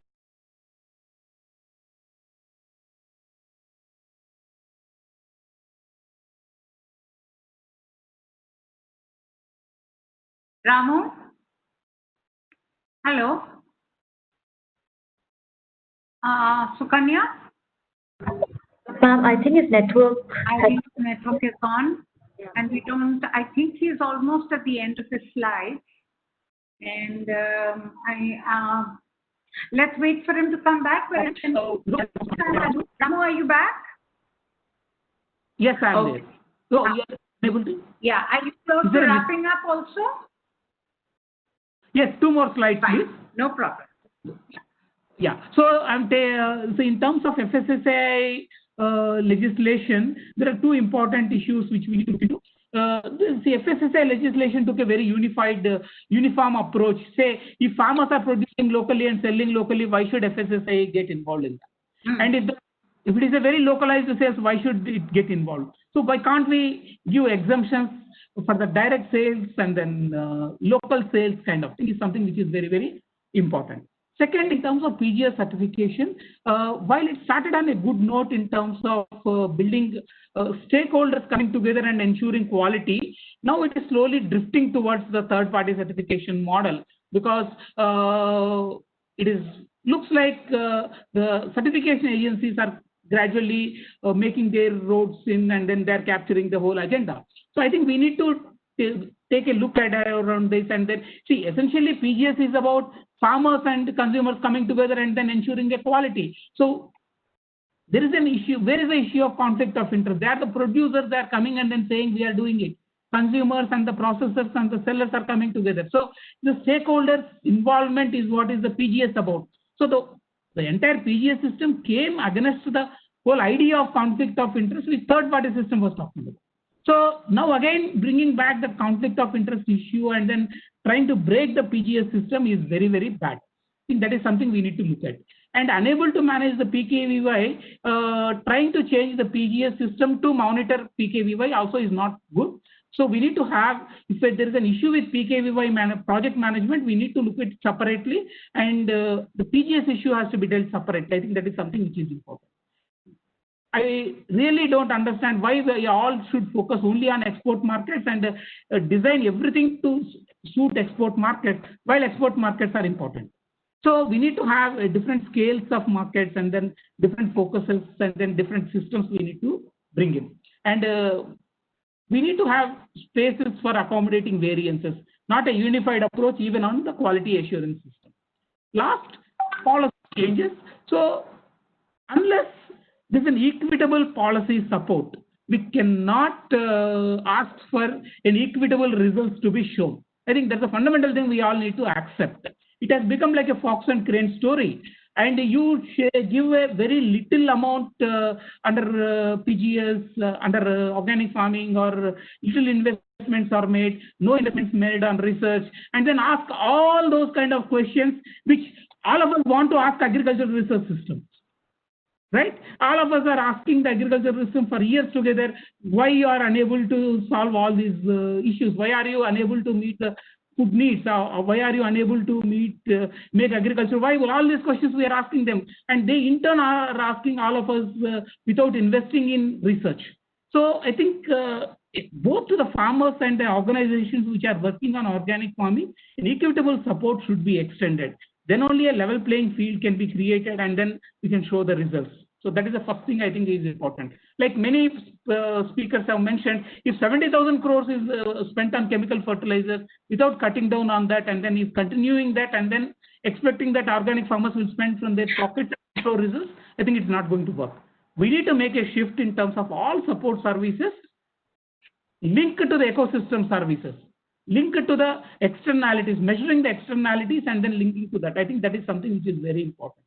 Transition support to farmers villages, blocks, and districts is very, very important. Say villages which made a progress in terms of reducing fertilizer use, pesticide use, and chemical use should be incentivized. Blocks which have made progress should be incentivized. Districts which have made progress have to be incentivized. States which have made progress should be incentivized. I think that transition support should be we should bring in that. So 2 to 3 years of transition support can be incentivized, and then it can help them. And so one very important key decision we need to take is about the biosafety issues, about the risky technologies we are introducing. On one hand, we are saying we are moving towards an agroecological approach, but we are still continuing and then not looking at the harm which promotion of illegal spread of herbicides or illegal spread of herbicide tolerant cotton or the GM crops. All this we are not looking into it. So I think we need to look at we need to take a very comprehensive approach and then looking at the biosafety issues which some of these may cause and then may pose, say in the next 5 to 10 years kind of thing, if these are permitted. Say permission to GM rice, you have seen earlier how much harm it would have caused for us for our entire rice diversity. So we need to look at that as one of the key threatening factors. So policy decision on this is very important. Long-term investment in building alternative institutions and vision for farming and farmers is very, very important. Currently, it is not the case. Say, putting more investments in the same models which they are doing is no more yielding any result. I think asking the same institutions to do organic farming and organic research is not going to work. So we need to come up with new institutions and then invest in alternative institutional models, new partnerships which we need to build, new coalitions we need to build. A national coalition on natural farming has been formed. Networks like ASHA is working on this. There are various networks across the country. So how all of these networks can come together and then find alternative solutions and then how policy change can happen is something which is very important. We need to come up with ecological performance of agriculture, which need to be monitored. Economic performance and ecological performance of agriculture has to be monitored. We need to have a set of indicators around this, which we need to monitor, both at the district level, state level, and at the national level. I think this fundamental shift on policy changes is very, very important. All these four together is what can make a difference, not looking at anything as independent thing. Thanks, Sunita. Thanks for this opportunity. Thank you. Thank you, Ramu. All the best. Thank you very much. I think, again, I'm sure all the participants will agree. It's been a fascinating discussion. Each speaker very clear in the way we're going to move ahead. You know, I have run out of time. I did not want any speaker to stop because every talk was fascinating. But I also had the number of questions which you can all see on your screen, they're phenomenal. I mean, look at the level of interest there is. So I'm going to pick on one or two issues that I would like Ramu, Amit, and Dr. Geeta to discuss, and then I will wrap up. I cannot do justice to the questions. I cannot do justice to the huge enthusiasm that people have, but it only tells me that perhaps we need a one-day session on what organic means. And I think that's really, Ramu, where I want to come to you. I mean, a lot of the questions today that I am seeing range from some very basic issues on what to do.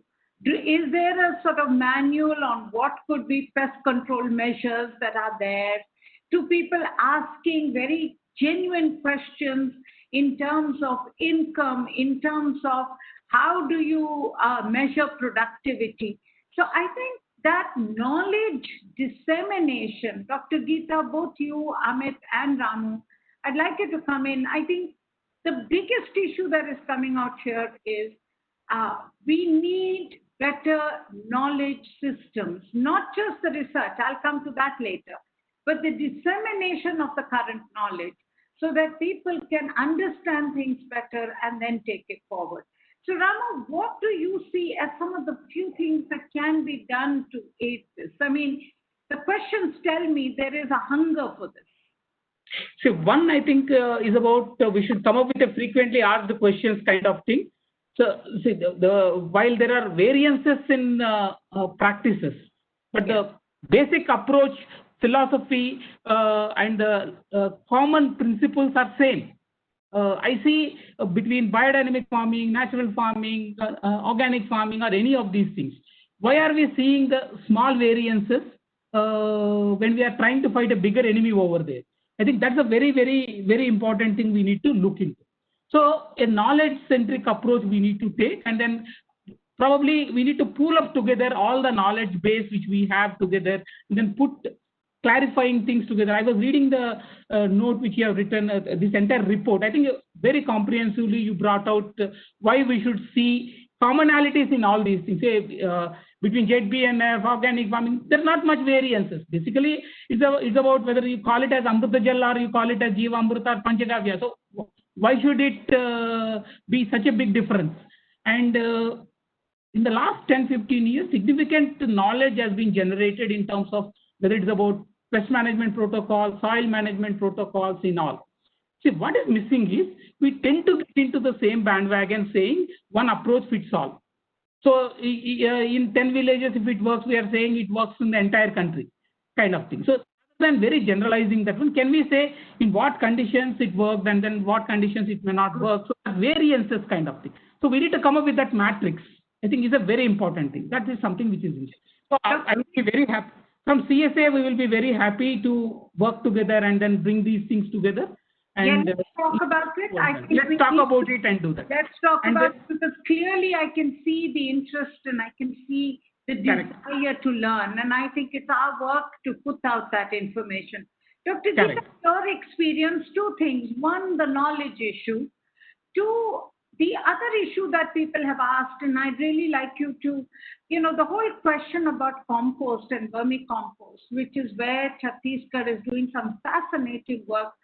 Are you looking at the quality of that vermicompost as well? And if so, how are you looking at that? Or is there really no need? Because we know it's coming from cow dung and we know it's, where properly prepared. So that was one specific question that I thought if you could reply to. Sunita, thank you for this question. While we were planning and trying to look at the scheme per se and see how it can be, this was one major question which emerged, and some of the practitioners of this methodology kept on saying that we don't need branding, we don't need certification, but knowing very well that this production has happened in the past few years and perhaps much more in the last 1 year in these gotans, and farmers have been, quick to pick this up and use it, and then talk about how much better it was than just buying it, a packet of mud from the market. This is enough evidence to say, no, we don't need the certification. We did a lot of thinking about this. The technical committee sat through this and consulted, various sections of people, practitioners, academicians, researchers. And then we felt that we are very keen to scale this up to the entire state. And we wanted a kind of authenticity to it. And we wanted to talk about the goodness of it. And we thought that this certification would be very important for people who use it. Yes. In the local market, we have a variety of products which come in the name of compost and priced at various levels. Often we have to struggle with the issues which emerge with a certain kind of brand. And given all of this, we thought that this material which will come out of a gotans, which we feel would be much superior to the rest, should be branded, should be qualified, and people should feel confident about using it. And interestingly, some of our demonstration plots have also started using it through the KVKs, so that we can actually demonstrate the impact of what it would bring to our production and productivity. So I'm hoping that maybe in a year's time, this will be very visible for people. And this trust, there's a strong trust deficit with regard to products available in the market. And we confront, as a department, as government, we confront a lot of issues with farmers, and we need to respond very timely to all of this. We think in a year's time, things will come to land, and we would like to certify it for precisely for this purpose. Yeah. Now, we're also setting up our laboratory now will have the capacity to test for compost. And the reason I'm doing that is because we are finding that we need to make sure that there is compost is really the value. Because as we push policies towards it, you know that there are enough people who will sell shredded plastic in the name of biocompost. So we are setting up that, and we'll be in touch on that. Amit, any last words that you have on this? I mean, I cannot respond to the questions. I just can't. They're just coming every minute, every second, and they're incredibly they're very powerful questions, each one of them. But Amit, any last questions, any last thoughts on this, and how do you see moving ahead from your program at CSE? I think a lot of very good, very interesting points have come up. But a couple of things that struck my mind is again from the perspective of consumers and how you basically involve that stakeholder group in promoting the organic. And one, of course, is awareness. Dr. Rajiv also mentioned that it's important to understand why we are saying what we are saying. And I would like to draw from the experiences of how the mass awareness around masks and hand washing during the COVID has actually helped the scenario, and similarly how the issue of mask when the air pollution in Delhi comes across as a major problem, and everybody actually now knows what is the role of the mask, and there's this mass collective awareness that is generated. Not only by some small stakeholder, but essentially by the government. So I think role of government in actually mobilizing the consumer as a stakeholder, particularly in this case. For example, I think we still do not get to know from the government broadcasting agencies that salt, sugar, and fat is bad, right? Excess of processed, ultra-processed food needs to be taken care of. And if in those lines we get to know more about the benefits of this whole food, the idea of staying away from this reductionist approach, to see food as much more than what we are eating, how it involves, what is about to think more about the producer, to think more about the environment and not just the food that we are eating. I think that kind of holistic awareness, if that comes from government to mobilize the consumer, would be really beneficial. It could be a game changer in my view. No, thank you. I think, if you forgive me, everyone who has been watching, hearing, and sending us comments, forgive us because I've really extended the time. I've really run out of it. But I think two things that I would really request, both Amit, Ramu, Dr. Geeta, and I think as we are designing our program also at CSE, Amit, I think one is the hunger for information, and I would really like to see, and I think Ramu is the best person to take this forward. I don't think there is any better repository of knowledge, but how can this be reached out to people? I think that is critical. There is so much interest in, the questions are ranging all the way, as I said, from some very basic questions to some very complicated questions and some very practical questions about, I'm a farmer, I want to do this. What do I do to get rid of pests in this season? And I think it is critical that we have a way to be able to communicate this. And this is obviously important at the governmental level because, we are talking right now at a webinar where we are talking about it from a policy perspective.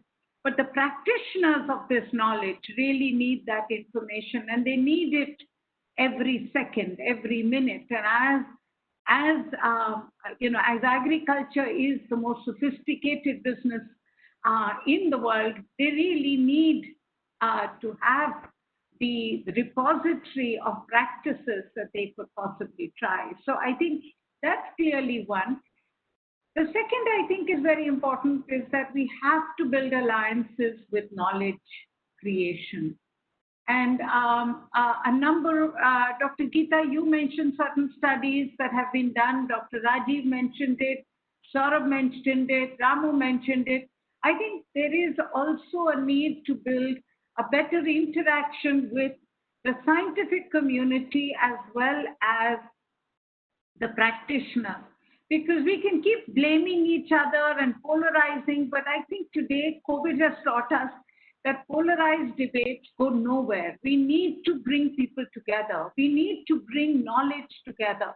And we need to share each other's ideas with respect. And I think to some extent, we need to find a way that we can actually do this, because for too long, we have talked at each other. I mean, the Indian scientific community, I think today, is much more open to these ideas than it was some years ago. But yes, there is still a lot of, a lack of understanding about how to do this research, what are the parameters, what to look at. And obviously, we need this conversation. So I think that's going to be a very important area for us to work. And I think the third most important is going to be to recognize what's happening on the field, to write about it, to celebrate it, to build a much better understanding of how things are moving. Because I think, when I look at what Chhattisgarh is doing, or what Orissa is doing, or what Karnataka is doing, I'm too old at this, and I realize a lot of this information can be very transient information. Dr. Geeta is there, you get a really interesting political leadership, and something happens. And then that entire thing can get lost. So it's important for us to stand behind and to report and to talk about these experiments as they are happening. They're, real life, full-scale development experiments in our life, which tell us what the future can be.